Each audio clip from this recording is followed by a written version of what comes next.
আমাদের মাঝে ইতিমধ্যে ঢাকাবাসীর কাছে মেয়র হিসেবে পরিচিতি লাভ করেছেন আমাদের ভোটের সেই নির্বাচিত মেয়র জনাব ইশরাক হোসেন এখানে উপস্থিত। আজকে যে কারণে আমরা উপস্থিত হয়েছি, যার বড় ভাইয়ের রুহের মাগফিরাতের জন্য এবং আমাদের ছোট ভাই আপনাদের পরিচিত নিকট মাহমুদেরও বংশধারী লিটনেরও আজকের চাঁদের উপলক্ষে আয়োজিত এই দোয়া মাহফিলে উপস্থিত নেতৃবৃন্দ, এলাকাবাসী, এলাকার সন্দেহ মুরব্বিবৃন্দ, মুসল্লিবৃন্দ, আসসালামু আলাইকুম ওয়া রাহমাতুল্লাহি ওয়া বারাকাতুহু। আজকে এই মুহূর্তে বেশি কথা বলার কোনো সুযোগ নেই, কারণ আমরা এখানে উপস্থিত হয়েছি, সমবেত হয়েছি যে দুজন আমাদের মাঝ থেকে চলে গেছে তাদের রুহের মাগফিরাতের জন্য। ইতিমধ্যে ইমাম সাহেব বলেছেন অত্যন্ত মূল্যবান সময়, আসরের নামাজের পরের এই সময়টা অত্যন্ত গুরুত্বপূর্ণ।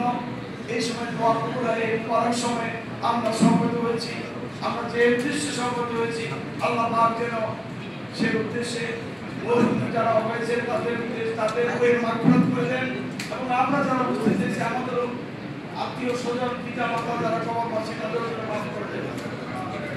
উপস্থিত মুসল্লিদের کرام, সকল সময় আমরা জানি যে মৌত সময় হবে। আল্লাহ পাক কোরআনে কারীমে আল্লাহ নিজেই ঘোষণা করেছেন কুল্লু নাফসিন যায়কাতুল মউত। আল্লাহ মানুষ যত সৃষ্টি থাকুক না দুনিয়াতে, মানুষ আসলে মাত্র সকল সৃষ্টিতে আল্লাহ বলেছেন সকল প্রাণীরই মৃত্যু সত্ত্বেও হবে। সেই জন্যই আজকের এই মিলাদ মাহফিলে আমরা বলতে চাই সকলেই একদিন এই মৌতের স্বাদ গ্রহণ করবে। আমরা যেন মৌতের পূর্বে আমাদের আজকে আমলনামায় অর্থাৎ আমাদের মৌতের পরে জিন্দেগিতে এই জিন্দেগিতে তার কোনো শুরু আছে শেষ হবে না, সেই জিন্দেগিতে যেন আমরা শান্তি পাই, সুখ পাই, এবং আল্লাহ তাআলা যেন আমাদেরকে মাফ করলে আমরা যেন জান্নাতবাসী হই, সেই জন্য আমরা সকলে মিলে দোয়া করব। এবং সেই উদ্দেশ্যে আজকে আমরা এই চিরাচরিত নিয়ম অনুযায়ী যারা মৃত্যু হয়ে যায় তাদের রুহের মাগফিরাতের জন্য আমরা একটু দোয়া করি। আমরা আজকে কথা বলবো না, কথা বলার অবকাশ নাই।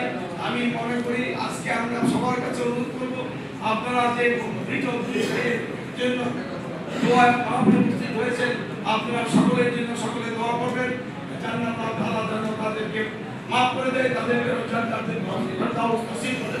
আমিন। আমি এখানেই কথা শেষ করছি। আল্লাহ হাফেজ।